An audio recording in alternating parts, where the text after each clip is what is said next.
வரலாறு இதை போய் என்னன்னு சிந்திக்கிறது. பகவதியார் நமச்சிவாய வாழ்கையா, லோகநாதனையா, நமச்சிவாய வாழ்கையா, நமச்சிவாய வாழ்கையா. ஞானசம்பந்தர் வரலாறு யாருக்கு தெரியாத கிடக்கு, அதை பத்தி ஏன் சிந்திக்கணும்?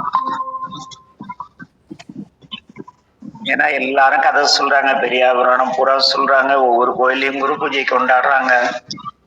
ஒவ்வொரு குரு பூஜையப்போ அடியார்களுக்கு மட்டும், அதுவும் தீட்சை வாகனத்துக்கெல்லாம் வடபாயசத்தோட தலையில பூ வச்சு காலில் உளுந்து சாப்பாடு, சாமானியர்களுக்கு சாதாரண சாப்பாடு, அதாவது பசித்தோர் முகம்பார்னு சைவம் சொல்லிச்சு. ஆனா வெளியே பசியோட நிறைய பேர் காத்திருக்க தீட்சை வாங்கினதுக்கு மட்டும் வடபாயசத்தோட சோறு போட்டு மிச்சம் தான் போட ஒரு அவலமான கலாச்சாரம். இப்படியெல்லாம் நம்முடைய சைவ சமுதாயம் பிறர் பழிக்கக்கூடிய வகையிலே போயிட்டு இருக்கு. ஐயா நமச்சிவாய் வாழ்கங்கய்யா, நமச்சிவாய் வாழ்கங்க. புதுசா ஒரு ஐயா வந்திருக்காங்க. நமங்கய்யா, நமச்சிவாயங்கய்யா. நமச்சிவாய் வாழ்கைங்க. பாஸ்வேர்டு நமச்சிவாய் வாழ்கைங்கய்யா. நமச்சிவாய் வாழ்கையா. நமச்சிவாய் வாழ்க. இதுங்கய்யா, இன்னைக்கு நான் எடுத்துக்கொண்ட தலைப்பு திருஞான சம்பந்தர். இந்த திருஞான சம்பந்தருங்கிறது நம்ம எல்லோருக்கும் தெரிந்த ஒரு கதை. ஆனா அவருக்கு முன்பிருந்த பல்வேறு நாயன்மார்கள் இருக்காங்க. திருமந்திரம் ஒப்பரிய நூல் இருக்கு. திருநாவுக்கரசடிகள் சமகாலத்தராயனும் வயதால் மூத்தவர். இப்படி பல்வேறு திறமான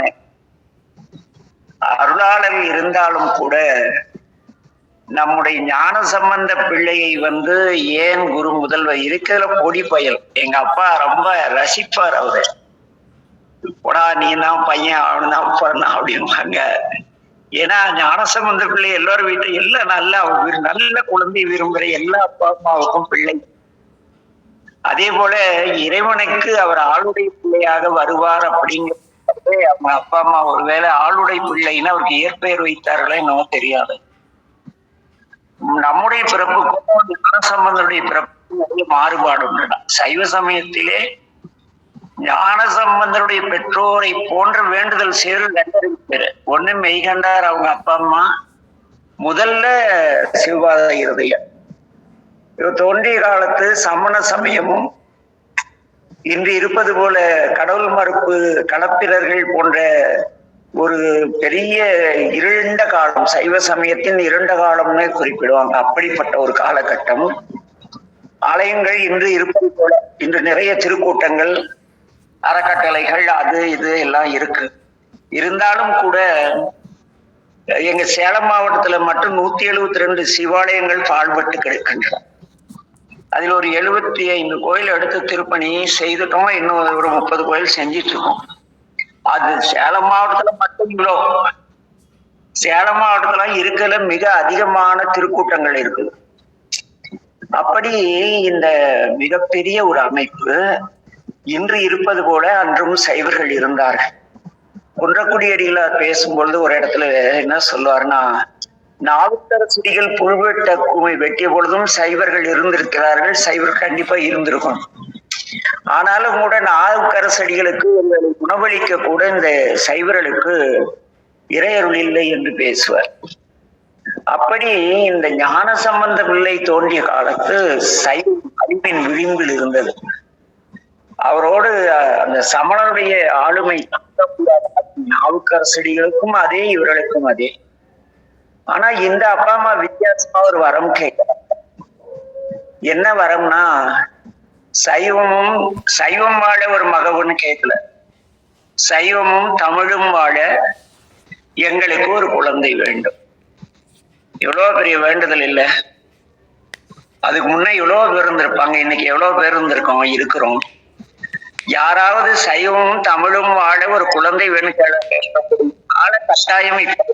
தமிழ் மொழி இந்த ஆங்கில பள்ளிகளால் பொருளீட்டுதல் மட்டும் தங்கள் பிள்ளைகள் வளர்ந்து வெளிநாடு சென்று சம்பாதித்து தாங்கள் ஆடம்பரமாக வாழ ஒரு வேடிக்கையான பெற்றோர்களாலும் இந்த தமிழ் மொழி தமிழ் இந்த தேவார திருவாசங்களை 76க்கு பிறகு எங்கள் ஆடூரையா ராப்பா தங்க வேளனார் குன்றக்குடியடியிலார் கிருபானந்த வாரியெல்லாம் கொண்டு போகாருன்னா நீ தமிழ் படிக்க ஆடு இருக்காது. அப்போது ஒரு இடைநிலை வந்து இது இப்பொழுது இருக்கிறது.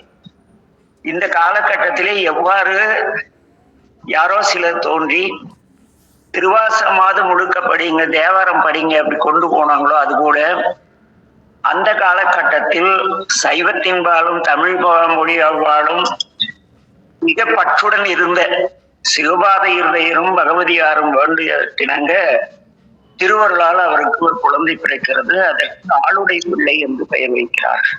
அதுக்கு மேல அவர் போனாரு, எலும்பையும் சாம்பலையும் அதெல்லாம் நமக்கு தெரிந்த கதை.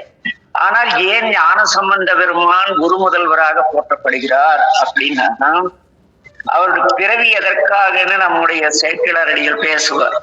வேதநெறி தலைத்தோங்க, மிகு சைவத்துறை விளங்க, பூத பரம்பரை பொழிய, புனிதவாய் மலர்ந்து அழுதார்னு பேசுறாங்க. இந்த வரியை எல்லோரும் சொற்பொழியோட எல்லாரும் பேசுறாங்க. ஆனா அந்த வேதநெறி என்றால் என்ன என்பதை யாருக்கும் தெரியாது. வேதம் பயின்றவர்கள் கூட, வேதம் பயின்றவர்கள் எல்லாம் வந்து பெரும்பாலும் வழிபாட்டுக்கு வர சித்தாந்தம் படிச்சவங்க வந்து உருவ வழிபாட்டை பெருசா ஏத்துக்க மாட்டாங்க. ஏன்னா நமக்குள் இருக்கும் இறைவனை தேடுதலே சைவ சித்தாந்தத்தின் நோக்கம். சித்தத்தின் அந்தத்தில் இருக்கக்கூடிய இறைவனை தேடுதலே இங்கே விளையும். அதுபோல இந்த வேதம் என்பது நமக்கெல்லாம் இந்த திராவிட கழகத்தினர் மற்றும் நம் தமிழ் பற்றாளர்கள் இதன் மூலம் காட்டப்பட்ட அடையாளம் என்னன்னா, அது ஒரு பார்ப்பனிய நூல், வடமொழி நூல், அதற்கும் நமக்கும் சம்பந்தம் கிடையாது. இப்படி ஒரு கருத்து. அந்த கருத்திலே ஒரு வேடிக்கையான உண்மையை நாம் மறந்துட்டோம். என்னன்னா, 4 மறைகள் வழிபட்ட இடம் வேதாரண்யம், திருமறைக்காடு. சாமியுடைய பெயர் வேதநாயகன். திருக்கயிலாய மலையிலே இறைவன் தோற்றுவித்த மொழி தமிழ். அது எப்படி கன்ஃபார்ம்னா, தென்திசையில வந்து தமிழ் மொழி வளர்க்க அகத்தியர் எங்க இருந்து வர்றாரு? திருக்கயிலாய மலையில இருந்து வர்றார். அதே போல நம்முடைய ஆலய கும்பாபிஷேகங்களே என்ன செய்வாங்கன்னா, சமகம் யமகம்ட்டு 2 இருக்கு. அதை வந்து இந்த சிவாச்சாரிய பெருமக்கள் பிரதட்சமே சுபிட்சமே ஆயுரட்சமேன்ட்டு தட்சன் ஒரு 108 வரங்களை கேட்பார். ஏன்னா இங்க வேதநெறி மொழி பாகுபாட்டின் விளைவை வந்து சற்று சிந்திக்க வேண்டியிருக்கு. இல்லைன்னா இது இங்க பேச தேவையில்லை. அப்ப வந்து அவங்க என்ன செய்யறாங்கன்னா, தட்சன் வாழ்ந்த இடம் திருச்செம்பொன்வள்ளி, தக்கன் தலை வெட்டப்பட்ட இடம் தக்கோலம். ரொம்ப விசித்திரமான தமிழ்நாட்டுல, அதுவும் தென் தமிழ்நாட்டுல சோழவள நாட்டுல பிறந்த ஒருவன் எங்க போய் ஆரிய மொழியிலே இதெல்லாம் பாடியிருப்பான்னு ஒரு ஆய்வு. அது அந்த எல்லா தமிழ் மொழி பற்றிய அடியனுடைய பதிவுகளை விரிவா பார்த்துங்க. இப்படி இருக்கு. வேதநெறி என்பது வாழ்விலை கற்றுக் கொடுக்கக்கூடியது. இதிலே நாம் ஏற்கனவே கூறியிருக்கிறோம், வேதம் 5 வேள்விகளை சொல்கிறது. இது தேவாரத்திலும் இருக்கிறது. அதற்கான ஆதாரங்கள் கொடுத்துள்ளோம். அதிலே முதலாவது மூத்தோர் வேள்வி, அப்புறம் ஞான வேள்வி, அப்புறம் மனித வேள்வி, பிறகு பூத வேள்வி, இப்படி எல்லாம் வரும். இந்த 5 கடமைகள். வேள்வி என்பது ஒரு குறித்த நோக்கத்திற்காக ஒரு செயலை நாம் செய்வோமானால் அதற்கு வேள்வின்னு பேர். என்ன, அவனு ஒரு வேள்வியாட்டம் அவன் வாழ்க்கை நடத்துறான் அப்படிம்பாங்க. ஒரு நல்ல குறிக்கோளோடு நடத்தக்கூடிய வாழ்க்கைக்கு அவ்வழியிலே இந்த வேத நெறி தலைத்தோங்க. ஒழுக்கமிக்க சமுதாயம். வேதம் என்றால் மறை, திருக்குறள் மறை. திருக்குறளை படித்த எத்தனை பேர் வழி நடக்கிறோம் தெரியல. ஆத்திச்சூடி ஒரு மறை. எத்தனை பேர் அறம் செய்ய விரும்பு, ஆறுவது சினம், இயல்வது கரவேள், ஈவது விளக்கு எல்லாம் எத்தனை பேர் கடைபிடிக்கிறோமோ தெரியல. ஆக இதையெல்லாம் கடைபிடித்து இதையெல்லாம் வாழ்ந்து காட்ட ஒருவர் தேவை. அதற்காக அந்த தாயிடப்பன் வேண்ட குழந்தை பிறக்கிறது. இந்த குழந்தையுடைய முதல் பாடலில் வருகிறார், ஞானப்பால் உண்கிறார். ஞானப்பால் உண்ட பிறகு அவர் வந்து பாடுகின்ற முதல் பாடல்ல இருந்து அவருடைய இந்த பிறர் வாழ வேண்டும், தான் இறையல் பெற்றேன், நான் இறையருள் பெற்றேன், நான் ஞானப்பால் உண்டேன் அப்படின்னு ஒரு ராஜ கம்பீரமாக தனித்து அவர் எவ்வளவு பெரிய வாழ்க்கை வாழ்ந்து இருக்கலாம். ஆனா இறைவன் கிட்ட எது வேணாலும் கேட்டு இருக்கான். ஆனா முதல் பாடல்லையே அவருடைய தனித்தன்மையை நிரூபணம் செய்யப்படுகிறது. அந்த தோளுடைய செவியன் அந்த பதிகத்திலே ஈற்றுப்பண்ணிலே பேசுவார்.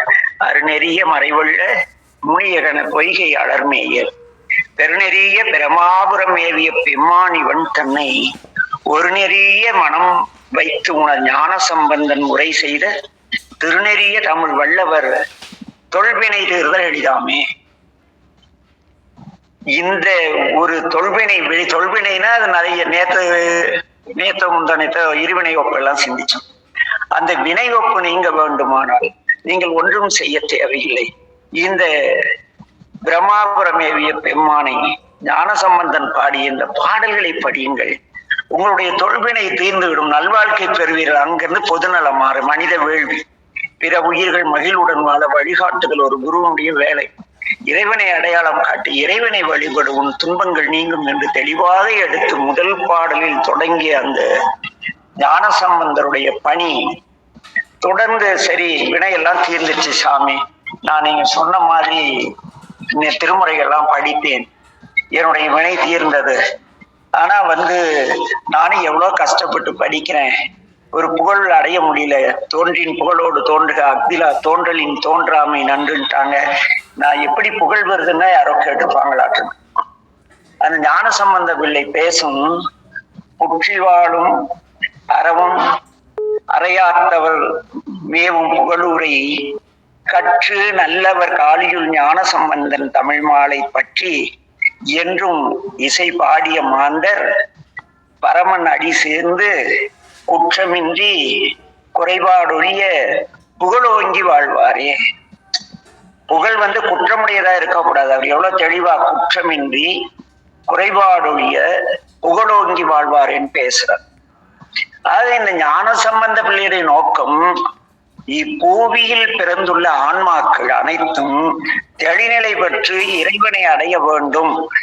அதற்கு ஒரே வழி என்னன்னா, இறைவனுடைய திருவடியிலே அந்த இதுல வரும், சும்மா தனு வருமோ சும்மா வினை வருமோ சும்மா வருமோ சுகதுக்கம் முன்னால் நாம் செய்த வினைக்கீடாக சிவனருள் செய்விப்பதென்றால் எய்து அவனை நாடியிரு, சிவனை நாடியிருன்னு வருவான். ஆக சிவருமானை நாடியிரு என்ற அந்த சித்தாந்தத்தின் தெளிவை ஒவ்வொரு பாடலும் ஒவ்வொரு தளத்திலும், இப்ப நான் புகழூர்ல இருக்கேன், எனக்கு இந்த வாழ்க்கையில எதனா ஒரு எல்லாரும் என்ன செஞ்சாலும் அப்படி இப்படிக்குள்ள எனக்கு எப்படி சாமி எல்லாம் நான் எப்படி புகழ் பெற்று வாழ்றதுன்னு கேட்கிறாரு. புகழ் பெறுவது பெரிதல்ல, ஆனால் அந்த புகழ் குற்றமில்லாததாக இருக்க வேண்டும், குறைபாடு ஒழிவதாக இருக்க வேண்டும். அப்படிப்பட்ட புகழை நீ பெறுவாய் அப்படின்னு தெளிவா பேசுவார். பற்றி என்றும் இசை ஞான சம்பந்தன தமிழ் மாலை பற்றி அதை படிச்சு நல்ல மனம் பண்ணிட்டு என்றும் இசை பாடிய மாந்தர், இது இசையோடு பாடிய மனிதர்கள் பரமன் அடி சேர்ந்து குற்றமின்றி குறைபாடுடைய புகழ் ஓங்கி வாழ்வாரேன்னு பேசுறார் ஞான சம்பந்தர். இது எங்க போய் சாமி கும்பிடுறது, நீ புகழூர்ல தானே இருக்க, இங்கே பாடிக்கங்கிறார். அந்த சமயத்துல திருவாளிதையத்தை சார்ந்த ஒருத்தர் வந்தாரு.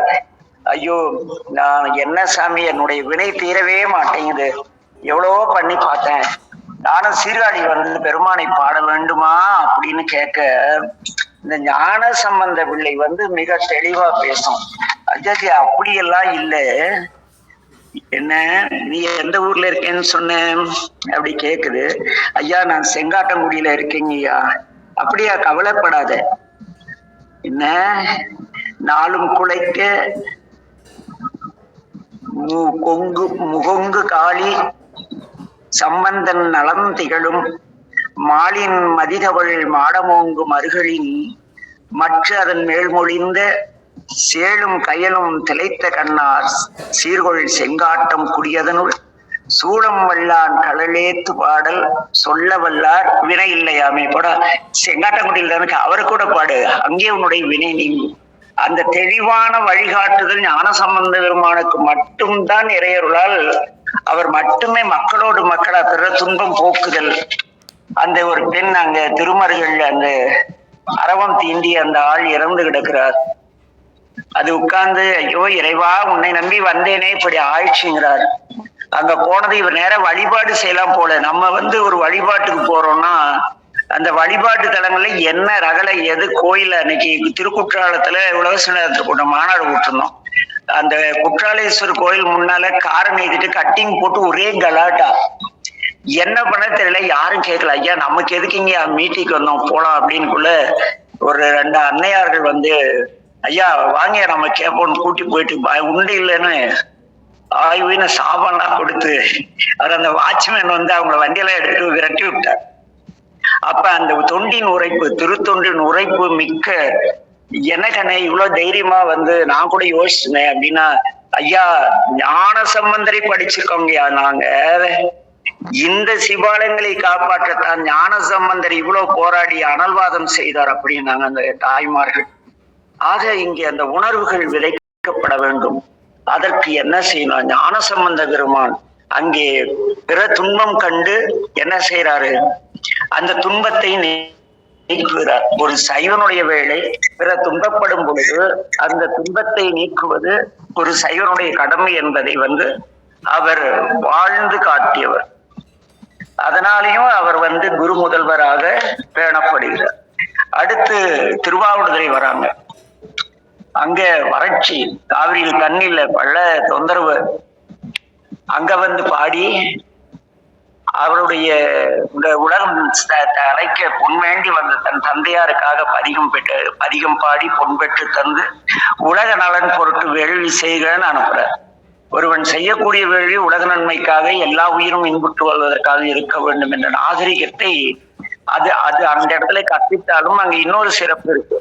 நீ எவ்வளவு பெரிய ஞானியா இருந்தாலும் யோகியா இருந்தாலும் உங்க அப்பா அம்மாவுக்கு உதவி செய்து வாழணும் அப்படின்னு ஞானசம்பந்த பெருமான் அங்கே வாழ்ந்து காட்டுகிறார்.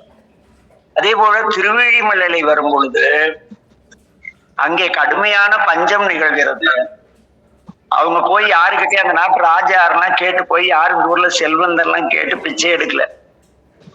என்ன அவர் நேரா போனாங்க, வீழிமலை நாதரை பார்க்கிறாங்க. இறைவா இங்க வினையினால் இந்த உயிர்கள் எல்லாம் துன்பப்படுகிறதே, இவர்களை காப்பாற்றுங்கிறாங்க. அந்த பாடல் திருவிழிமலை பதிகம் முழுக்க வினை கெடுமே வினை கெடுமே வினை கெடுமே. ஏன்னா அந்த ஊர்ல எவ்வளவு வினையுடையவர்கள் இருந்திருப்பாங்க. ஆக அந்த திருவிழிமலை எம்பெருமானை சொல்லுங்கள் உங்கள் வினை நீங்கும் நீங்கும் நீங்க அந்த பதிகம் முழுக்க பாடி அங்கிருந்த வறுமை மிக சிறந்த நாம் வழிபாடு செய்யும் இடத்தில் ஒரு வறுமை நிகழுமானால் அங்கே நாம் அந்த வறுமை போக்கு இறைவனிடம் முறையிட வேண்டும். அது எப்படிங்க முறையிட்டா நடந்துருமா? ஞான சம்பந்தர் அவரு பிறவி என்ன, அவர் எவ்வளவு பெரிய ஆளு, நம்ம நினைச்சா நடக்குமா அப்படின்னு நீங்க எல்லாம் கேட்க கூடும். ஏனெனில் கேட்டால்தான் இதெல்லாம் உண்மையான கன்ஃபார்ம் பண்ண முடியும். 2000 ஆண்டு 2017 திருநெல்வேலியிலிருந்து சித்தமார்க்கத்தை சேர்ந்த ஒரு அம்மையார் அவருடைய சீடர்களோடு வந்திருந்தார். அடியேன் அவர்களை அழைத்துக் கொண்டு எங்கள் ஊருக்கு அருகில் உள்ள மாதேஸ்வரன் மலை என்ற இடத்திற்கு சென்று திரும்பி வரும். இது இந்த தேவாரம் என்ன பண்ணுங்கிறத, இந்த ஞானசம்பந்த தேவாரம் என்ன செய்ததுங்கிறதுக்காக ஒரு வாழ்வியல் அனுபவம். இது வந்தா அன்னைக்கு பிரதோஷம். அங்க பாத்தீங்களா வர்ற வழியில கடுமையான வெயில். 4 வருஷமா டேம்ல தண்ணி சரியானபடிக்கு இல்லை.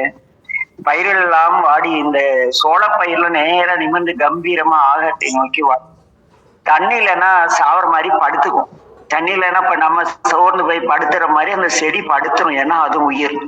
இந்த கடலைக்காய் செடி இருக்கு இல்லையா, அது இலை ஒன்றோடு ஒட்டி கடவுளே மலை கொடுங்கன்னு அழுகுற மாதிரி நின்றுட்டு கிட்டத்தட்ட ஒரு 18 கிலோமீட்டர் இதே மாதிரி காட்சி. என் உடன் வந்தவர்கள் நாங்கள் ஐயா நாங்க காலந்தவராம பிரதோஷ வழிபாடு செய்றீங்க, இங்க சிவாலயம் இருக்குமா அப்படின்னாங்க. நாங்க வர்ற வழியில பாலவாடிங்கிற இடத்துல நீங்க கேள்விப்பட்ட மேட்டூர் டேமுக்குள்ள ஒரு நந்தி தெரியும். அந்த நந்தி இருந்த இடத்துல இருந்த சாமியை பாலவாடிங்கிற இடத்துல கொண்டு போய் கோயில் கட்டி வச்சிருக்காங்க. சாமி பேரு ஜலகண்டீஸ்வரர். அது அடியேன் திருப்பணி செய்த கோயில் ஒன்று. அந்த ஊர் மக்கள் எல்லாம் நம்மால் இந்த திருமுறை வழிபாட்டுக்கு வந்திருந்தாங்க. அங்க போனா சரி இங்க கோயில் இருக்கு வாங்க போலான்ட்டு போனா எல்லாம் அப்படியே வெயில் கொளுத்துது. நம்ம தான் பிரதோஷம் போனா கவலையே இல்லாத மாதிரி அவங்க என்ன அக்கா மாமா மச்சான் எல்லாம் பேசிக்கிட்டு வீண் பேச்சு பேசிட்டுல இருப்போம். அதே மாதிரிதான் அங்க எங்க ஊர்ல அப்படிதான் இருப்போம். நீங்களே எப்படி இருப்பீங்கன்னு தெரியல.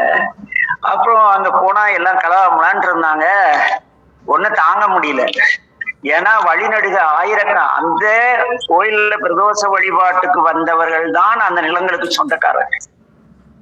அவங்க கிட்ட போனோம். ஏன்னா இத்தனை இவங்க வீட்டு குழந்தைக்கு உடம்பு சரியில்லாத இருந்தா இதுங்கெல்லாம் இவ்வளவு சந்தோஷமா இருக்குமா? பயிருணம் குழந்தை தானே, ஐயோ இறைவா அப்படின்ட்டு அறிவுட்டவங்க கொஞ்சமாவது அறிவு இருக்கான்னு திட்டினதும் எல்லாம் திரும்பி பார்த்துட்டு அடடே நம்ம சொக்கரையா தானே நம்மளை யாரு திட்டுறதுன்னு சிரிச்சுட்டே சொன்னாங்க. என்ன இப்படி பண்றீங்க? இத்தனாயிரம் பயிர்கள் சாக கிடக்குது. ஒரு மழை வேண்டி இறைவன்கிட்ட கேட்க வேண்டாமா? முறையீடு செய்யுங்கம்மா, ஏமா இப்படி பண்றீங்க? அதான் நீங்க வந்துட்டீங்க இல்லைங்கயா, நீங்க சொல்லுங்க நம்ம பாடுவோம் மழை வந்துரும். நாங்க அப்ப உட்கார்ந்து என்ன பாடுறதுன்னு தெரியல. ஏன்னா அந்த பயிர்களின் சோகம் மனசை ரொம்ப தாக்கிருக்கு. ஒண்ணும் முடியல, கண்ணீர். ஏதோ பாடலான்னா ஒண்ணும் வரல. அப்புறம் சரி ஒண்ணு பண்ணுவோம். இந்த சக்தி பஞ்சாட்சரம்னு ஒண்ணு இருக்கு. அது மொத்தம் 250 பஞ்சாட்சரம் இருக்கு. அதுல இந்த சக்தி பஞ்சாட்சரம்ங்கிறது அது நமச்சிவாயதான். அதுல பீஜம் சேர்ந்து வரும். அதை பாடினா மழை வரும். இத எங்க ஆடுரைய சொல்ல கேட்டதுனால உட்கார்ந்துட்டு அந்த ஓம் கிரீம் நமசிவாய இந்த மந்திரத்தை ஒரு 108 முறை சொல்லிட்டு நமச்சிவாய வாழ்கன்னு 108 முறை சொன்னா அதுக்குள்ள நந்திக்கு அலங்காரம் எல்லாம் முடிஞ்சது. அது ஒரு பையன் பக்கத்திலேயே பொங்கன்னு நின்றுட்டு இருந்தவன் நான் பாடி முடிச்சதும் என்ன அறிவு இருக்கா உனக்கு? வயசாயிடுச்சு. எங்க அம்மாவெல்லாம் நீ யாருக்குடா திட்டுற? அறிவு இருக்கான்னு கேட்கிற. உனக்கு அறிவு இருக்கா? நீ சொன்னா மழை வந்துருமா? ஓம் கிரீம் நமச்சிவாயெல்லாம் சொன்னீங்க, மழை வந்துருமான்னா கண்ணு கவலைப்படாத, மழை வரும். எப்ப வரும் அப்படின்னா நான் நேரா ஓடிட்டேன். ஃபர்ஸ்ட் இங்க அந்த பையன் கேட்டுதான் ஓடி போய் ஜலந்தீசிட்ட உட்கார்ந்துட்டேன் மூலஸ்தானத்துல. சாமி என்ன பதில் சொல்றேன்னு. அவன் பிரசாதம் வாங்குறப்ப மழை வரும்னு சொல்லி ஞானசம்பந்தரை நினைச்சுட்டேன். நாங்க போய் நின்றுட்டு திருவெளிமலை பதியத்தை மனசுக்குள்ள அப்படியே வினைகெடுமே, அந்த பாடல் முழுக்க வினைகெடுமேன்னு வரும். பாடிட்டே இருக்கேன் சிவனேன்ட்டு. அந்த பிரசாதம் கொடுக்குறாங்க. அந்த தம்பி போறாப்புல அவன் அந்த தொன்னைய நீட்டக்குள்ள ஒரு அத்திகட்டி விழுது. திடீர்னு பார்த்தா சடசடன்னு சத்தம். உள்ள வெளியிருந்தவங்களாம் உள்ள ஓடியாந்துட்டாங்க. அத்திகட்டி ஆலங்கட்டி மலை கிட்டத்தட்ட 1.5 மணி நேரம். எல்லோரும் திகைச்சு போயிட்டாங்க. எல்லாத்தோட நான் மிரண்டு போயிட்டேன். ஐயோ என்ன இறைவா. அப்ப ஒரு அம்மா என்கிட்ட சொன்னாங்க, சுக்கரையா நீங்க கேட்டதுனால நீங்க செய்த தவம் நாங்க அப்பதான் உணர்ந்தேன். ஐயோ நம்ம கேட்டாலும் சாமி மழை தருவார் போல இருக்கு. ஆனா ஞானசம்பந்த பிள்ளை போல நம்பிக்கையோடு கேட்க வேண்டும். யார் கேட்டாலும் எல்லா வினையும் தரும். ஞானசம்பந்தரை போல நம்பிக்கையோடு. நாமும் சிவமைந்தர்கள் இல்லையா? இது இமைப்பொழுதும் நீங்காமல் நமக்குள்ளே. அப்புறம் மழை பொழிந்தது. அந்த பையன் வந்தா இன்னைக்கு அவன் பெரிய சிவன். அதெல்லாம் வேறு. இங்க எதுக்காக இந்த சம்பவத்தை பகிர்ந்துட்டோம்னா, இந்த மழை இறைவன் சிவபெருமான் நாம் எதை கேட்டாலும் தருவார். ஆனால் நீங்கள் கேட்கும் உங்கள் நிலையை நாவுக்கரசரி போலவும் ஞானசம்பந்த பிள்ளை போலவும் இருக்க வேண்டும். வினை தீருமா? தீரும். நம்பி தொழுவார்னும் வினை தீர்க்கும் நாதன் எம்பெருமான்பார். நம்பி தொழுதால் வினை தீர்ப்பார். நம்ம நம்பிக்கை எவ்வளவு இருக்குன்னா, ஒரு அப்படியே மழை வரும்னு நினைச்சு கடவுளே மழை வரணும்போம்.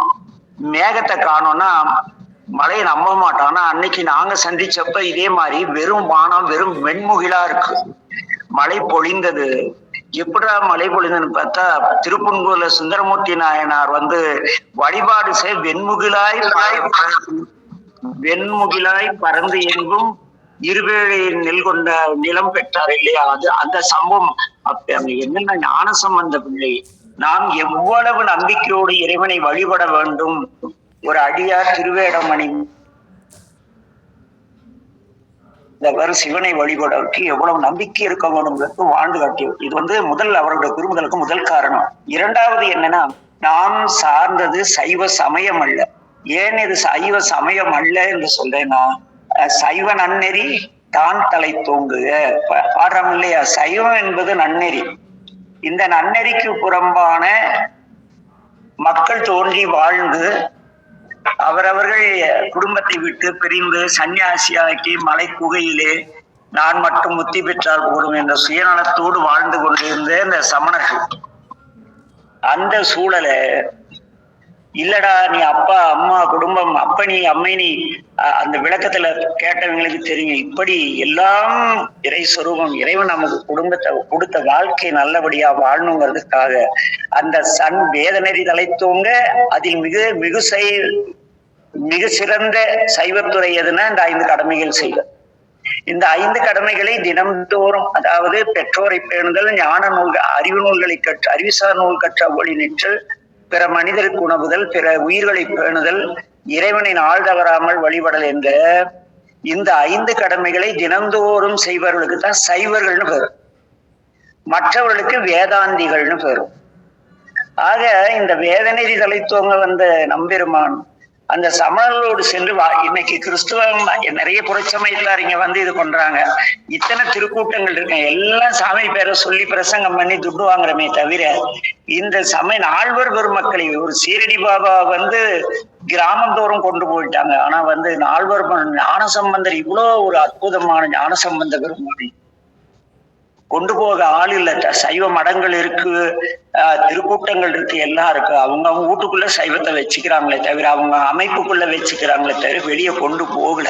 அவர் அங்க என்ன செய்யறார், பாண்டி நாட்டிற்கு சென்று முதல்ல அவர் வாழிடத்துக்கு தீ வைக்கிறாங்க. அவர் நினைச்சிருந்தா அந்த தீயை ஏவி பாண்டிய நாட்டையே பொசுக்கி இருக்கணும். ஆனா அவர் அதை செய்யல. ஏன்னா அவர் சைவர்.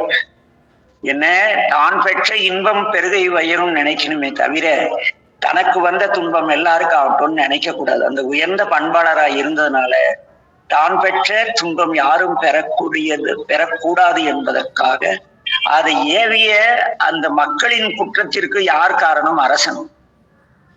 ஆக அரசன் திருந்தினால் நாடு திருந்தும். அதற்காக பையவே சென்று பாண்டியர்க்காக ஆச்சு. அந்த பாண்டியம்மனின் வெப்பு நோய்க்கு அவர் மதுரை திருநீர் கொண்டு போனா எங்கடா மந்திர திருநீர் கொண்டாந்தான்னு சொல்லிடுவான்ட்டு மீனாட்சி அம்மன் கோயிலுடைய அந்த மடப்பள்ளி சாம்பலை வைத்து குணப்படுத்துறார். அவர் தன்னம்பிக்கை எவ்வளவு இருந்திருந்தா, மந்திர தந்திரங்கள் மிக சிறந்த ஆற்றல் உடையவர்கள் சமணர்கள். இன்றும் நம்ம வடார்காடு மாவட்டத்துல சமணர்கள் வேறு லெவல்ல இன்னைக்கும் நல்ல மனிதர்கள், அன்புசார் சமயத்தினர்.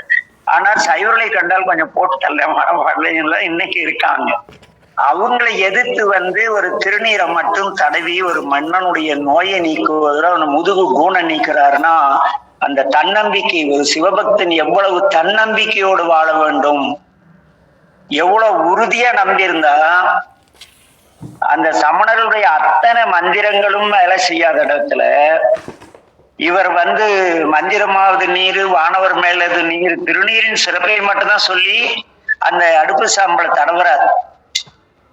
இங்க எங்க ஊர்ல ஒரு ஐயா இருக்காரு, லோகநாதன் ஐயா, அவங்க பேருடையவரு.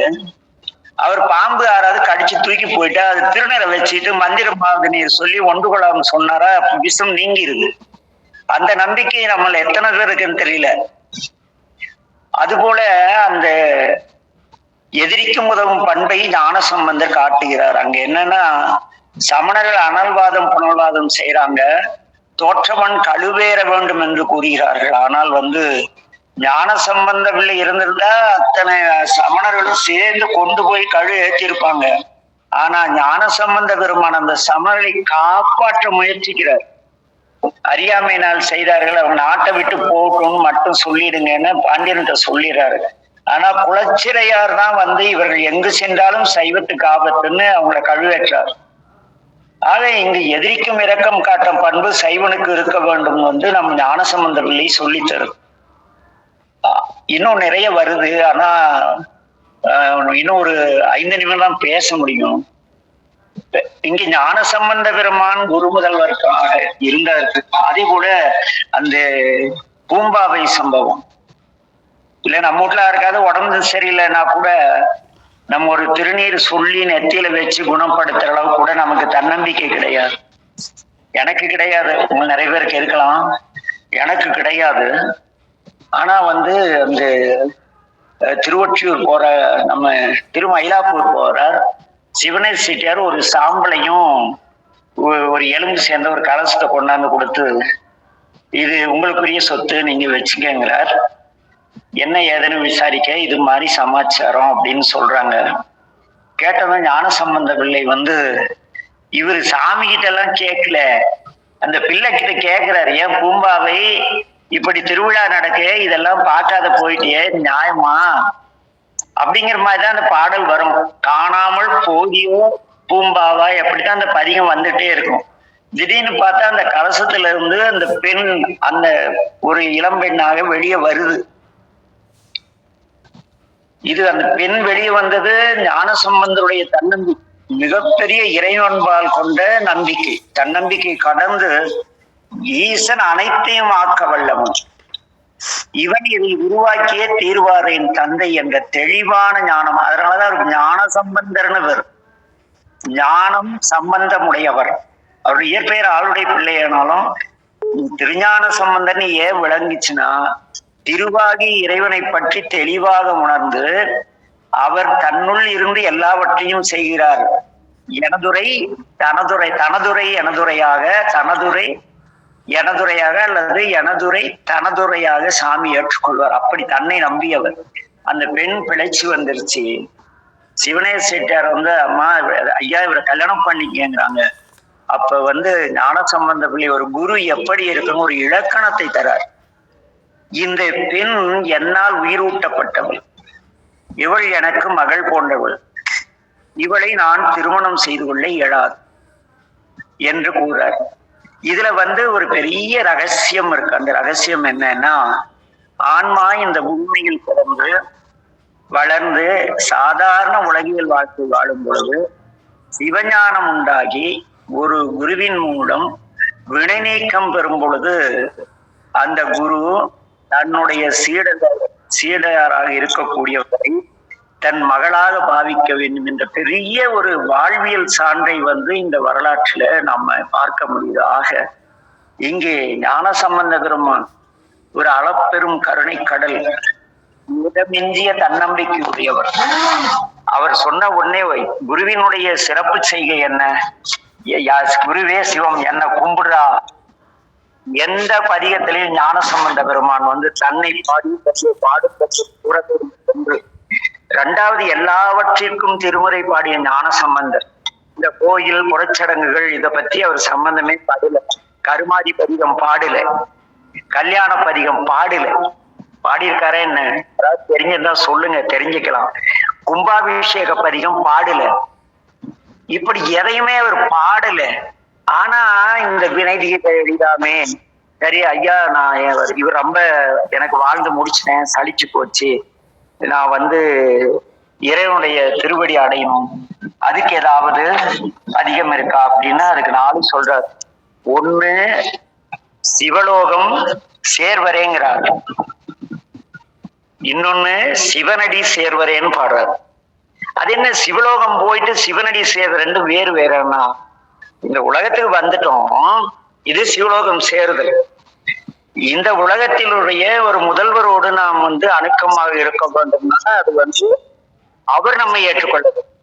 ஆக சிவனடி சேர்வரே அப்படிங்கிற இன்னொரு பதிகத்துல என்ன பாடுறாருன்னா, ஈசன் இருக்கும் உலகு எய்துவரேங்கிறார். அப்ப சிவன் வேறு ஈசன் வேறு.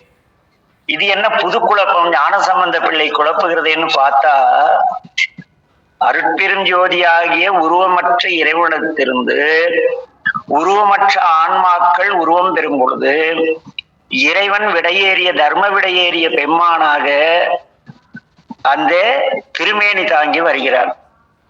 அந்த திருமேனி தாங்கி வந்த இறைவன் சிவம், அது சிவலோகம். அவர் இருக்கிற இடம் சிவலோகம். அந்த ஆதி பரம்பொருளாகிய நம்ம மலர்ந்த மலர்ச்சுடர், மாசற்ற ஜோதி, இப்படி எல்லாம் பேசுறாங்கல்ல, அந்த ஜோதி ஈசன். ஈசன் என்றால் தூய்மையான ஒளி வடிவனன்னு பொருள். அந்த ஈசன் உலகு எய்துவரே, அப்புறம் ஈசன் அடி சேர்வரே, ஈசனோடு இசைந்து இருப்பறேங்கிற. ஆக இங்க என்னன்னா, சைவத்தின் தெளிவு ஒவ்வொரு பதிவும் நாம் வாழ, நாம் நம்முடைய துயர் நீங்க என்ன, இதையெல்லாம் தீங்குவதற்கு ஏதேனும் சொல்லி செல்ல வேண்டும். ஏனெனில் வருங்காலத்திலே இந்த நாடு முழுக்க போலியான ஆசான்கள் இந்த திருமுறைகளையும் இதையும் வைத்து நல்ல வியாபாரம் செய்து ஆன்மாக்களை நான் எல்லாம் தெரிந்தவன், நான் பெரிய திருமுறை அனைத்தும் கற்றவன், நான் பெரிய மகா குரு. குருவுக்கு முதல் இலக்கணமே எளிமை. ஆடம்பரம் இருக்கக்கூடாது, தற்பெருமை இருக்கக்கூடாது, மிக எளிமை. சாதாரண ஏழைவாளை கூட இங்க ஞானசம்பந்தர் வாழ் மிக சிந்திக்க வேண்டிய ஒரு இடம் என்னன்னா, அவர் மக்களோடு மக்களா போனாரு. போய் மக்கள்கிட்ட சகஜமா போய் கலந்து பழகினார். இன்னைக்கு ஞானசம்பந்தத்தை பேசக்கூடியவர்களோ ஞானசம்பத்தின் பெயரால் இருக்கக்கூடிய மடாதிபதிகளோ மற்றவர்களோ அந்த எளிமையே கிடையாது. என்ன, மக்களோடு மக்களாக கலந்து சேரக்கூடியவர்களை காண ஞானசம்பந்தத்தை போன்ற ஒரு ஆசான் இருந்தால் மட்டுமே இது நடக்குங்கிறதுக்காக ஞானசம்பந்தர் பார்த்தார். சரி, அவர் முக்காலம் உணர்ந்தவர் அல்லவா, ஞானப்பால் உண்டவர். சரி, கலிகாலத்திலே ஒரு காலகட்டத்திலே 1990 பிறகு ஏராளமான தீட்சை விற்பவர்களும் கும்பாபிஷேகம் விற்ப சிவாலயம் அம்மையே அப்பங்கிறான், அரண் பெயரினால கட்டளை தொடங்குறான், சம்பாதிக்கிறான், எல்லா சாமி பேர்லயும் அறக்கட்டளை வாங்குறான். வாங்கிட்டு என்னங்கிறான்னா, அந்த இடத்துல ஒரு தானே சிவம், ஐயாவே குருங்க, குருவே சிவம் அப்படின்னு இவன் போட்டோ கொடுத்து கும்பிட சொல்லி. என்ன, ஞானசம்பந்த பிள்ளை எந்த இடத்திலும் டே நான் குருடா, அவர் ஏதாவது சீட பரம்பரை உருவாக்கி வச்சாரா? ஏன்னா அவர் வந்த நோக்கம் வருங்காலத்தில் எல்லா உயிர்களும் துன்புறும் பொழுது இவர்களுக்கு சரியான வழிகாட்டு நாம் ஏதேனும் எட்டி செல்ல வேண்டும் என்று ஒவ்வொரு, ஏன்னா ஞானப்பால் உண்ட பிறகு அவருக்கு பெருசா ஒன்றும் தேவையில்லை, அவருக்கு எல்லாமே கிடைச்சிருச்சு இல்ல. அவர் ஏன் இப்படி வீரா போய் புனல்வாதம் பண்ணி மேஜிக் எல்லாம் பண்ணி செத்த அந்த ஒருவனை பிழைப்பித்து அந்த எலும்பையும் சாம்பலையும் பெண்ணாக்கி இல்ல, இத்தனையும் ஏன் அப்படின்னா, இப்ப எனக்கு ஒரு குறை, கடவுளே என்ன, எனக்கு நல்ல குணமே இல்லையே, எனக்கு நல்ல குணம் வர என்ன வழி அப்படிங்குள்ள திருப்பூந்துருத்தி இருக்கு இல்லையா, அங்க போனப்ப எனக்கு அப்ப கொஞ்சம் நம்ம வாழ்வியல் சூழ்நிலை கொஞ்சம் புத்தி சரியில்லை. என்னை விட எவனாவது நல்லா இருந்தா அவனை பார்த்து புறாமப்படுவான், பயங்கர டார்ச்சர் பண்ணுவான் அவங்கள. எனக்கு நல்ல குணமே இல்லையே சாமி, என்ன குற்றம் இல்லாத குணம் என்றுமே என்ன செய்யுதுன்ட்டு போயிட்டு காவிரியில குளிச்சுட்டு கோயில்ல போய் பதிகம் படிக்கிறேன், திருப்பூந்துருத்தி பதிகம். அதுல ஒரு அருமையான ஈற்று பதிகம் இருக்கும். என்ன, கற்றி முற்றினார் தொழும் கழுமலத்து அருந்தமிழ் சுற்றுமுற்றும் ஆயின வானவன் பகர்ந்த சொற்களால் பெற்றமொன்று உயர்த்தவன் பெருந்துருத்தி பேணவே குற்றம் முற்றமின்மையில் குணங்கள் வந்து கூடுமேன்னு இருந்தது. குற்றமில்லாத நல்ல குணம் உனக்கு கூடுண்டா, இத பாடலான்னு திருப்பூந்துருத்தில அடியனுக்காக பெருமான் பதிகம் பாடியிருக்கார். இந்த பதியத்தை படிக்க படிக்க படிக்க என்ன ஆச்சுன்னா, எல்லோரும் நாம் உண்மையாவே ஏதோ குற்றம் செய்தால் கூட அவரெல்லாம் அதெல்லாம் செய்ய மாட்டாருப்பா. என்ன, இப்படி ஞானசம்பந்த பிள்ளை வழிகாட்டியாக நம்ம வாழ நிறைய அவர் கிட்டத்தட்ட அவர் தனிப்பட்ட முறையில் பல பதியங்கள், பல அற்புதங்கள், வரலாறு சிந்திப்பதனால் வரலாற்று நாயகனின் தனித்தன்மையை தெரிந்து கொள்ள வேண்டியது அவசியம் என்பதால் இந்த இதெல்லாம் பேசணும். இன்று நிறைய வகுப்புல நிறைய பேர் வந்திருந்தாங்க, எல்லாம் கலந்துட்டு இருக்காங்க. அதனால இது ஞானசம்பந்தனுடைய வரலாறை பகர்வதன் மூலம், வரலாறு எல்லாருக்கும் தெரிந்த வரலாறு, ஆனால் அவருடைய தனித்தன்மை, ஒரு ஏன் குரு முதல்வர் ஆனார், இன்னும் நிறைய இருக்கு. ஆனா காலம் கருதி, ஏன்னா வகுப்பு 9 மணிக்குள்ள நிறைவு செய்யணுங்கிறது நேற்று தீர்மானிக்கப்பட்ட ஒன்று.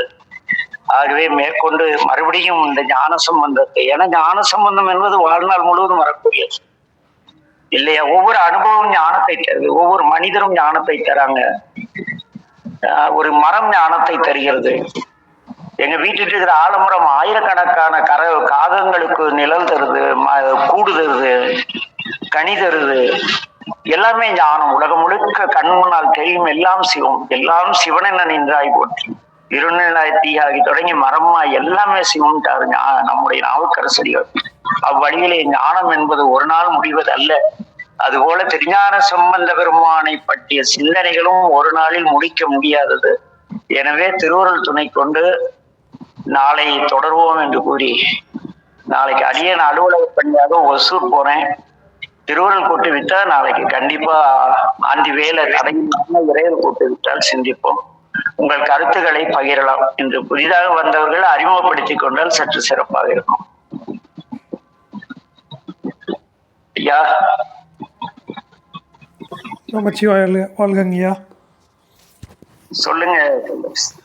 ஐயா, இப்போ ஒரு சின்ன சந்தேகங்கய்யா. ஐயா வாழ்க்கை வரலாறுல, ஞானசம்பந்தர் சாமி வரலாறுல ஐயா, இப்போ கடைசியில் அந்த ஜோதி சாமி அந்த திருமண நாளில் காமிச்சு அந்த ஜோதிக்குள்ளார் எல்லாரும் புகுந்து அந்த இறைவன் திருவடியை சேர்றாங்க இல்லைங்கய்யா. அது அது மாணிக்க வாசகர் சாமிக்கும் அது நடக்குதுங்கய்யா. அந்த ஜோதி வருது. அப்படியெல்லாம் இல்லையா, அவர் இவர்தான் பொருளும் உள்ள போய் ஜோதி ஆயிட்டாரு. ஆமாங்கய்யா. அது இவங்க எல்லாரையும் கூப்பிட்டு அது இன்னும் வரலாறு முடியும் போலதானே அதை உணர முடியும். இன்னைக்கு என்ன வினை நீங்குமே பாவம் பறையுமே சில சப்ஜெக்ட் தானே பார்த்து ஞானசம்பந்த பெருமானுடைய தனித்தன்மையில் சிலதை தான் சிந்தித்திருக்கிறோம். சரிங்க கைலாஷ். சரிங்க. எப்படின்னா இது உங்களால வந்த வேணதான். கதை சொல்லியிருந்தா 1/4 மணி நேரத்துல சொல்லிட்டு போயிடுவேன். ஆனா கதை எல்லாருக்கும் தெரிந்த கதை. ஆனா அந்த கதாபாத்திரம் இருக்கார்ல, ஞானசம்பந்த பிள்ளை குருமுதல்வர், அவருடைய அந்த சிறு பிள்ளை ஒரு 16 வயதுக்கு உட்பட்ட பிள்ளை சைவம் சார்ந்ததால் எவ்வளவு தன்னம்பிக்கையோடு வாழ்ந்தது இல்லை. அந்த தன்னம்பிக்கையான வாழ்க்கைக்கு வழிகாட்டுறதுதான் அவருடைய தனி சிறப்பு. அதனால நாளை தொடர்வோம்னு நினைக்கிறேன் சாமி அருளால. இன்றைய வகுப்பில் ஏதேனும் நிறைகுறை இருந்தால் புதிதாக வந்தவர்கள் சொல்லலாம். அம்மா அவதாரணி அம்மா.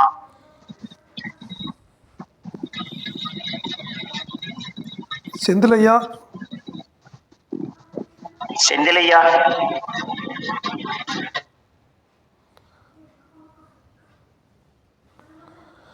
ஐயா. நமச்சிவாய வாழ்க. வணக்கம் ஐயா. சொல்லுங்கம்மா, வகுப்பு எப்படிமா இருந்தது? வகுப்பு நல்லா இருந்ததுங்கண்ணா. ஐயா ஐயா சொக்கரையா சொல்லுங்க ஐயா. பவதாரணி பிஹெச்டி படிச்சுட்டு இருக்காங்கய்யா. பிஹெச்டி படிச்சுட்டு இருக்காங்க. ஞானசம்பந்தரை பற்றி தாங்கய்யா அவங்க கேட்டிருந்தாங்க. ஞானசம்பந்தர் தலைப்பில் தான் எடுத்து படிச்சுட்டு இருக்காங்க அவங்க. இன்னைக்கு அவங்க முதல்ல நான் அவங்கள சந்திக்கையில் அறிமுகமானது ஞானசம்பந்தரை பற்றி என்கிட்ட சொல்லுங்க அப்படின்னு சொல்லி தான் அந்த தலைப்பை வச்சு தான் அறிமுகம் ஆனாங்கய்யா. அப்போ இன்னைக்கு இது மூலியமா வந்தது அவங்களுக்கு உதவியா இருக்கும்னு நினைக்கிறேங்கய்யா. இல்ல, இது அவங்களுக்கு நம் சிந்தனைகள் இவர்களுக்கு, ஏன்னா இந்த கண்ணோட்டத்துல யாருமே ஞானசம்பந்தரை பார்த்து பிஹெச்டி பண்ணல. ஆமாங்க. அவர் பரசமய போலரி தமிழ் வளர்த்தவர். இவருடைய அது பற்றி அதை மட்டுமே எடுத்து ஆய்வு செய்யறதை இவருடைய தனி இந்த வேதனைனா என்ன, அது வழிமுறை என்ன, அந்த வழிமுறை வாழை அவர் என்ன செய்தார், அவர் எப்படியெல்லாம் வாழ்ந்து காட்டினார் அப்படிங்கிறத பிஹெச்டியில பதிவு பண்ணதான் எனக்கு தெரிஞ்சு இல்ல.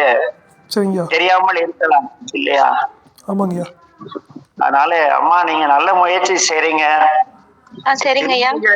ஞானசம்பந்த பெருமான் திருமுறைகளை ஈற்று பதியங்களை மட்டும் எடுத்துட்டு அது சம்பந்தமான விளக்கங்கள் தேவைப்பட்டால் கண்டிப்பா கேட்கலாம். அதை வச்சு நீங்க பண்ணுங்க. ஞானசம்பந்தர் இறைவன் பால் கொண்ட தனிப்பற்று தன்னம்பிக்கை, இதை இந்த இறைவன் பால் கொண்ட பற்றும் ஞானசம்பந்த பெருமானின் தன்னம்பிக்கையும், இது 2 தான் அவரை குருமுதல்வர் ஆக்குச்சு. ஐயா, என்னோட தலைப்பும் இதை ஒட்டி தாங்கய்யா இருக்குது. திருஞான சம்பந்தரோட பக்தி நெறி அப்படிங்கும் போது அவர் ஏழைகளும் எவ்வளவு பற்றா இருந்தாரு, என்ன மாதிரி வழிமுறைகள் எல்லாம் மேற்கொண்டாரு அப்படிங்கறத பத்தி தான் அதை ஒட்டிதான் என்னோட இயலே ஆரம்பிக்குதுங்கய்யா. ஓ சரி சரிம்மா. இது கொஞ்சம் உதவியா இருக்கும். கொஞ்சம் ரொம்பவே உதவியா இருக்குங்கய்யா. ஏன்னா இது ஒண்ணு இல்ல, ஒரு அந்த திருவாசகம் நம்ம முருகையனார் ஒருத்தர் திருவாசகத்துல பிஹெச்டி பண்ணிருக்காங்க ஐயா. அது தற்செயலா நீ பேசிட்டப்ப ஒரு சிறு கறந்தபால் கண்ணோட அதுக்கு ஒரு விளக்கம் சொன்னோம். அதை கேட்டு ஐயா போன் பண்ணிட்டு, ஐயா நான் பிஹெச்டி ரிட்டர்ன் என்னங்கன்னு நான் கறந்து பால் கருநல் இதெல்லாம் கலந்து குடிச்சான்னு விளக்க உரை எழுதி பிஎஸ்டி வாங்கியிருக்கேன். நீங்க என்ன அடியாருக்கு இலக்கணமே இந்த 2 வரியில வந்துருச்சு. அப்ப இங்க என்னன்னா இறைவன் ஏதோ சில விதைகளை தூவுறாரு, தேவையானவர்கள் எடுத்து பயன்பெறாங்க, அவ்வளவுதான். அது போல இந்த பதிவுகள் திருஞான சம்பந்தர் இது பேசணும்னு நேத்து இன்ன வரைக்கும் தெரியாது, நேத்து 9:20 வரைக்குமே தெரியாது. ஆனாலும் திருவருள் உங்களுக்காக இதை செய்த நம்ம பயன்படுத்திக்கணுமா. தம்பி கைலாஷ் இன்னொரு ஐயா வந்திருக்காங்க புதுசா. அப்படி மட்டும் இருக்கு. ஐயா நமச்சிவாய வாழ்க. ஐயா வணக்கங்க ஐயா. ஐயா நமச்சிவாயங்க ஐயா. என் பேரு கே பாலசுப்ரமணியனுங்கய்யா. பூர்வீகம் திருநெல்வேலி மாவட்டமா இருந்தா கூட நான் இருப்பது வந்து பெங்களூர்லங்கய்யா. கடந்த 30 வருஷமா இங்க இருக்கேங்கய்யா. எனக்கு இங்க காசி விஸ்வநாதர் கோயில்ல ராஜா ஐயான்னு ஒரு ஐயா இருக்காங்க. அவங்கதான் இந்த ஆமாங்க அவங்கதான் இந்த இணைப்பு அந்த ஐயா தான் வாட்ஸ்அப்ல எனக்கு அனுப்பிச்சிருந்தாங்கய்யா. இந்த குழுவுல இணைஞ்சதுக்கு உங்களோட தொடர்பு கிடைச்சது ரொம்ப பெருமானுடைய பெருங்கரணையும் திருவுருளும் எனக்கு கூப்பிட்டுருக்கீங்க. ரொம்ப சந்தோஷங்கய்யா. நான் உங்களுடைய இனிமேல் தினமும் நீங்க இந்த சொற்பொழிவை கேட்கறதுக்கு தயாரா இருக்குங்கய்யா. இது கலந்துரையாடலுங்க, சொற்பொழிவுலாம் கிடையாது. அன்பரின் வேண்டுகோளுக்கு என்னங்க சப்ஜெக்ட ஃபர்ஸ்ட் பேசிட்டு அப்புறம் கலந்துக்கோங்க நிறை குறையில. சரிங்க சரிங்க சரிங்க சரிங்க. அப்போ அந்த சப்ஜெக்ட் அந்த தலைப்புல எங்களுக்கு இருக்கிற சந்தேகத்தை நாங்களும் முன்னக்கூடியே ஒரு எங்களுக்கு ஏதாவது விளக்கங்கள் வேணும், கேள்விகள் இருந்ததுன்னா இந்த கலந்துரையாடல எடுத்துக்கலாம் இல்லையா? களத்திலையும் எடுத்துக்கலாம், தனிப்பட்ட முறையிலையும் கேட்கலாங்க, தவறு கிடையாது. அரியனுடைய சூழ்நிலை நான் ஒரு சாமி எனக்கு வாழ்வில ஒரு தொழிற்சாலை வச்சு கொடுத்திருக்காரு. அந்த ஓய்வு செல்போன் என் கையில இருந்தா உடனடியா பதில் சொல்லுவேன், இல்லைன்னா இந்த அலைபேசி கைக்கு வந்ததை நானே கான்டாக்ட் பண்ணி பேசிக்குவோங்க. சரிங்க சரிங்க சரிங்க. ஐயா இருக்கிறது ஹொசூருங்களா ஐயா? என்னங்க ஐயா நீங்க ஹொசூர்ல இருக்கீங்களா ஐயா? இல்ல நான் இங்க மேட்டூர் டேம்ல இருக்கேன். சரிங்க. ஒசூர்ல கெம்லாஸ்ட் நிறுவனத்துல வந்து நான் மெயின்டெனன்ஸ் கான்ட்ராக்டா வால்வ் சர்வீசஸ் அது மாதிரி நிறைய பண்ணிட்டு இருக்கேன். Spare supply. சரிங்க சரி சரி. குரூப்ல நம்ம சன்வர் குரூப் முழுக்க நம்ம தான் பண்ணிட்டு இருக்கோம். ஓகே. சில highly prison materials valve servicing அது மாதிரி பண்ணிட்டு இருக்கோங்க. சரிங்க சரி. அது விதமா நாளைக்கு ஒரு டெலிவரி இருக்கு, அதுக்காக எடுத்துட்டு போயிட்டு வந்துருவேன் அந்த நேரத்துக்குள்ள திருவருளால. இல்லைன்னா கூட லைன்ல வருவேங்க. சரிங்க சரிங்க. ஐயா பெங்களூருக்கு உங்களுடைய தொழில்காரமா இங்க வர்றீங்களா ஐயா? பிசினஸ் வணிக ரீதியாக இங்க பெங்களூருக்குலாம் வந்து வருஷம் ஒரு தடவை பயோகான் வருவீங்க. அபோம சந்திராக்கு வர்றீங்க. சரிங்க. பயோகானுக்கு. சரிங்க. திருமுறை சம்பந்தமா எதுவும் வர்றீங்களா ஐயா பெங்களூருக்குலாம்? நம்மளை யாரும் கூப்பிட மாட்டாங்க சாமி, நான் வந்தா சிட்டுவேன், அதனால யாரும் கூப்பிட மாட்டாங்க. நாங்க கூப்பிடுறோங்கய்யா, நாங்க உங்களை கண்டிப்பா கூப்பிடுறோங்கய்யா. நான் இருக்கிறது வந்து பெங்களூர்ல மெஜஸ்டிக் ரயில்வே ஸ்டேஷன் பக்கத்துல பிண்டிப்பேட்டைங்கிற ஒரு இடங்கய்யா. சரிங்க. அது பக்கத்துல காசி விஸ்வநாத திருக்கோயில்னு ஒன்று இருக்குங்கய்யா. அங்க நாங்க ரெகுலரா போறோங்கய்யா. அங்க இருக்கிற ஐயா தான் எனக்கு பினிமில் கேண்டீன் பக்கத்துலயா? அதேதாங்க. அந்த கோயில் வந்து திருவருள் துணையோடு அடியே நாள் வந்து அன்பர்களை உருவாக்கி புதுப்பிக்கப்பட்ட கோயில். சிவா. அங்க இந்த வழிபாடு போக்குவரத்தெல்லாம் அடியேன்னு தொடங்கி வச்சேன். சரிங்க சரிங்க சரிங்க. சொல்றேன், ராஜி வந்து அப்ப திரைப்படத்துறையில துணை இயக்குனரா போயிட்டு ஒரு மாதிரி இருந்தான். அவனை கடைசியில சாமியாராக்கி அவங்க வீட்டுக்காரங்க திட்ட வாங்கி வச்சுட்டு. ராஜி நல்லா. சரிங்க சரிங்க. விஸ்வநாதர் கோயில் கூட விஸ்வநாதரை கேட்டதா சொல்லுங்க. சொக்கர்னு ஒருத்தர் வந்து உன்னை கும்பிட்டானே, ஞாபகம் இருக்கான்னு கேளுங்க. சரிங்க சரிங்க. இந்த அர்ச்சகர் ஜெகநாதன், சீனிவாசன் எல்லாரையும் கேட்டதா சொல்லுங்க. சரிங்க சரிங்க. அந்த நிர்வாகி ஒருத்தர் இருப்பாரு,